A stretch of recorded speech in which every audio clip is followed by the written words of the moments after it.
Book Beat. I'm Ed Gilbreth, editor of UrbanFaith.com, and today I have the privilege of speaking to Miss Michelle McKinney Hammond. She's an author, a speaker, TV show host, singer extraordinaire. She does it all, and she's the founder and president of Heartwing Ministries, and the author of this book, one of her latest, more recent ones, Single-Minded Devotion. Reflections for the Single Journey. Michelle, thank you for being on Urban Faith. Thank you. Could you talk to us a little bit about your ministry? You have just an incredible ministry speaking to women and especially Christian singles. What led you to embrace that calling and especially to write books like Single-Minded Devotion? Well, because I was a very unhappy single at the beginning of my career, I should say. As a newly saved woman, I was like, okay, I've got to reposition myself, how I approach relationships. And so my mind really had to be renewed about relationships. And I found myself just caught between two worlds, basically, and feeling the complaints of a lot of my single friends. And as time wore on and I really got tired of being unhappy about the whole thing, I decided to just flip the script on my life and find how to be victorious and happy where I was. Because inevitably I could get married and my husband could die today, or I could be single for the rest of my life. There's so many options when it comes to life that it's important to be able to be victorious no matter what state you're in. So I've started making that my focus and my pursuit. And as I went down that path and I started finding keys to that, my mentor, Bunny Wilson, who had written a book called Knight in Shining Armor, suggested that I write the things that I'd been learning. She said, I don't think there's a single book like that on the market, and I think that you should write it. And it was true, because when I went into bookstores seeking advice, I didn't find any. I felt like all the books were making me feel like I needed to get saved all over again, and they weren't really dealing with my current struggles and where I really lived as a single that really did love God, but didn't know how to reconcile my past life with my new life. So my first book was What to Do Until Love Finds You. And it caused a bit of an explosion because there weren't really a lot of singles books out at the time. And it did address singles where most of them were living. So the first printing sold out in 3 weeks. And the publisher was like, whoa, where did this woman come from and what's going on with this book? So after that, they came back and they asked me, well, what do you want to write next? And I was kind of like, I got to keep this up. And they were like, yeah, well, you've done so well. Why not keep going? So I wrote Secrets of an Irresistible Woman next. And both of those books went on to become bestsellers and are still selling at the same rate today as when they were released in 1997 and 1998. So they're still vastly popular. They've just been recovered and they're still going strong. So, I'm on my 35th book now. Wow. And of course I branched out from the single thing, although I wrote a lot of books for singles, over 10 titles. If Men Are Like Buses, Then How Do I Catch One?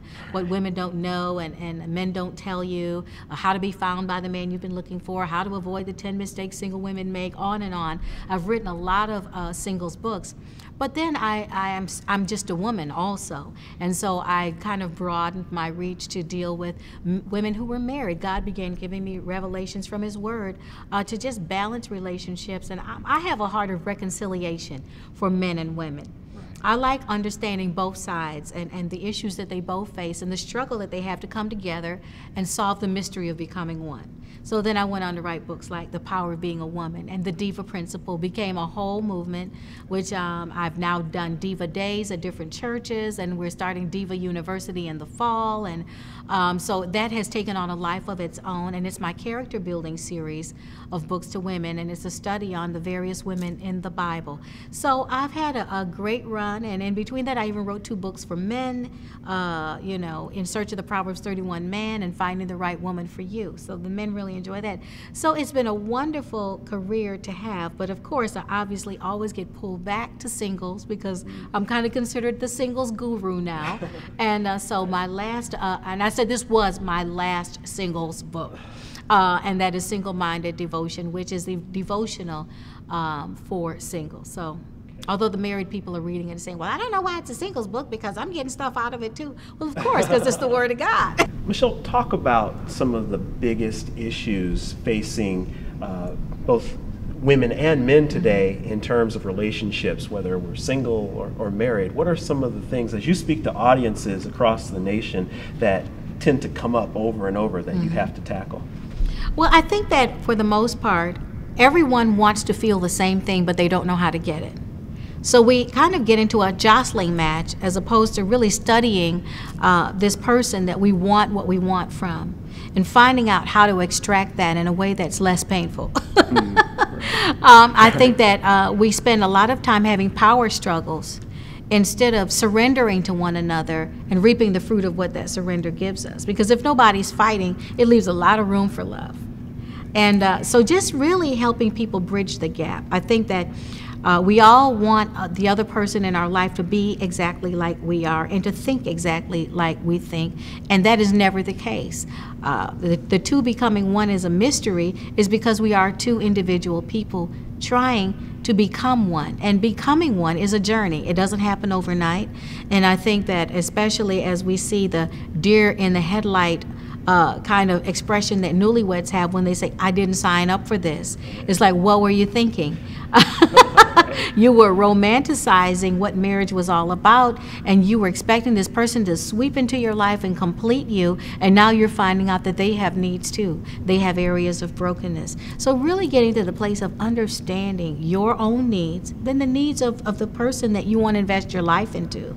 Hopefully, it's not an extrapolation. It's really an investment that you're making, and you get a return for the investment.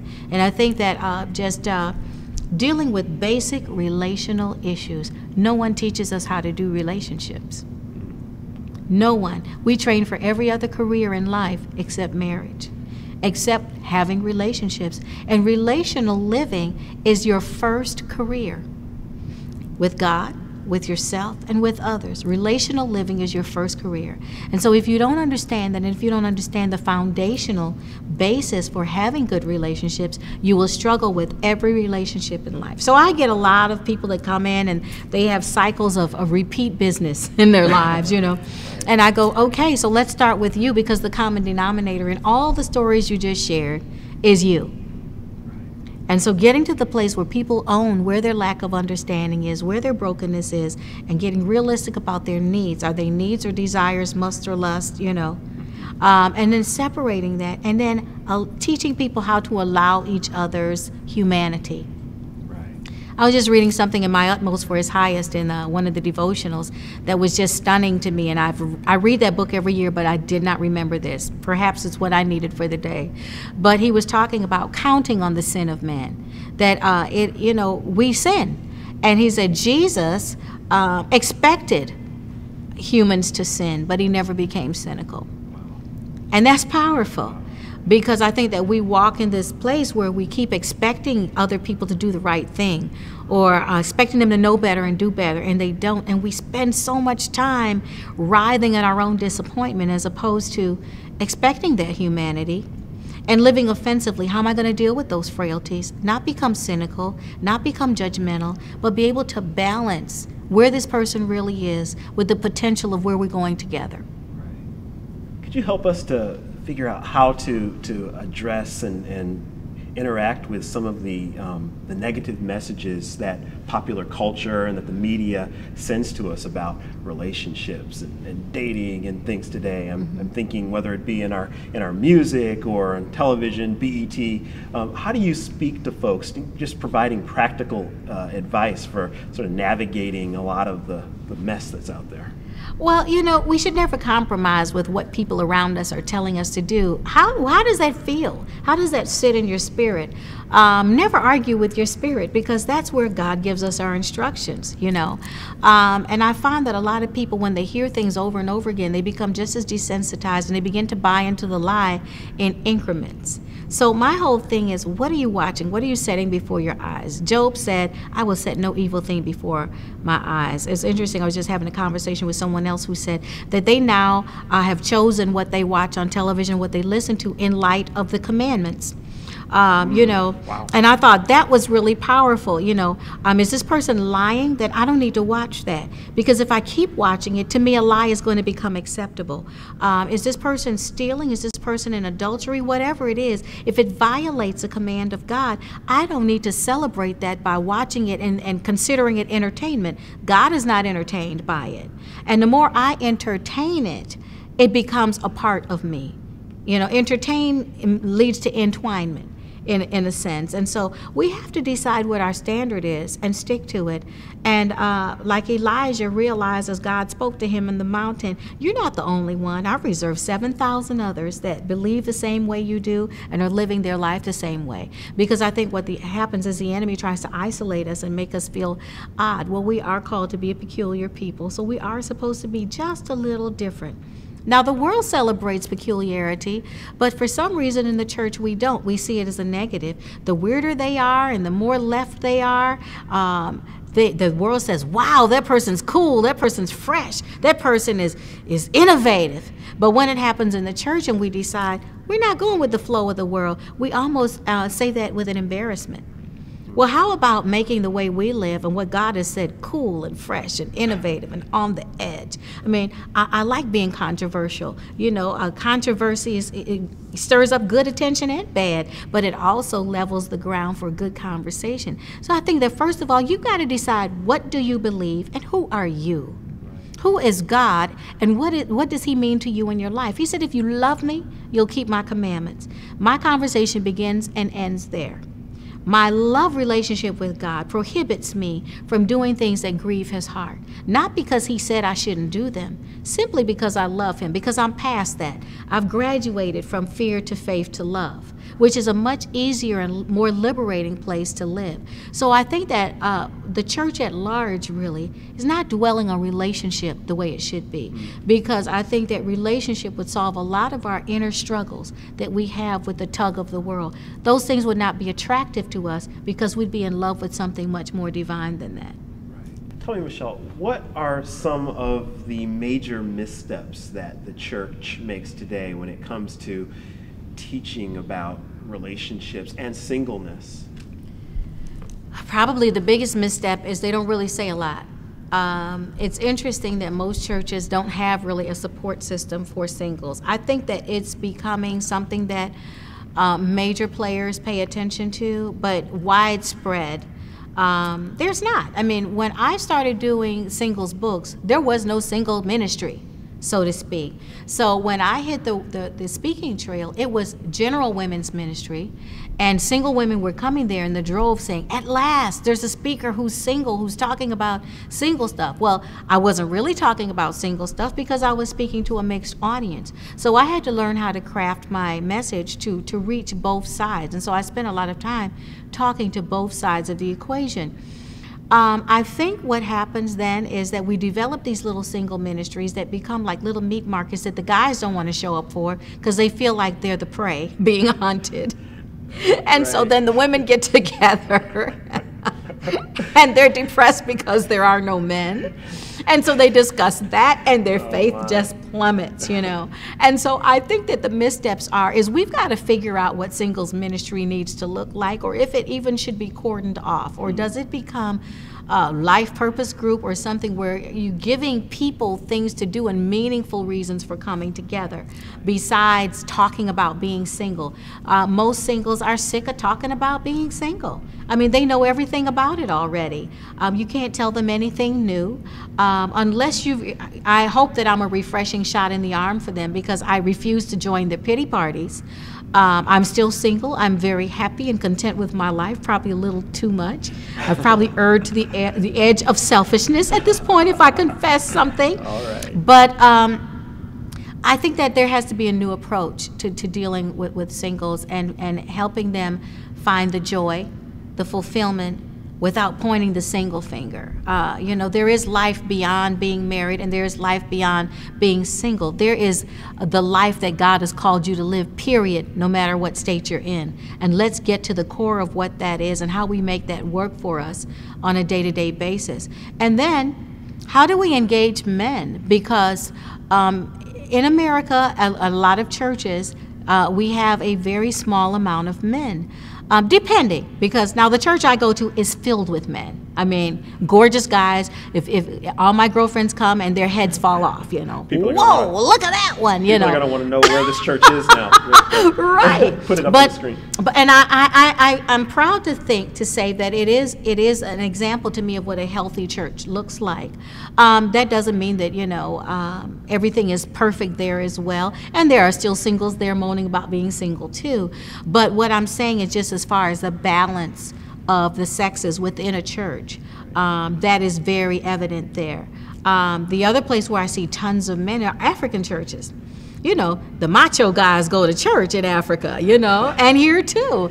And so I want to know what that dynamic is that makes it safe for the man to come to church. And I believe it's because their masculinity is celebrated, and they are encouraged to embrace God in a masculine way. So it takes a different approach. And I think that sometimes within the main body of church, there's just this breath of not enough men being there. And the women need the men. They are a support system for women. Whether they want to be strong women or not, we like to see men, and we like to see strong men. So I think finding that balance of bringing people into a situation where they want to be there, they want to be engaged because something interesting is going on. We're not over-spiritualizing the issues of our lives, but we're taking a spiritual conversation that is heavenly, but making it earthly and practical and workable in our everyday lives. Then I think that people would show up for ministry to singles or single again people.